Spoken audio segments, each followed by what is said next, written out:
fazemos refeições. É uma aposta, principalmente desta nova gerência, uma aposta muito grande, cujos frutos o nosso trabalho tem vindo a dar resultado. O preço médio de refeição varia, um almoço não sairá mais do que 12, 13 euros, um jantar já com bebidas a acompanhar poderá ficar entre os 22 e 25 euros.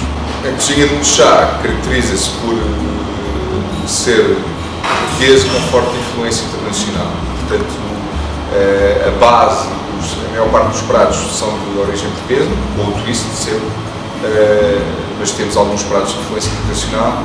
Tudo foi pensado numa perspectiva de temos uma vasta seleção de petiscos que apoiam muito a parte de esplanada e de aproveitar o próprio sol e temos uma reduzida, mas na minha opinião bastante satisfatória, carta de refeições,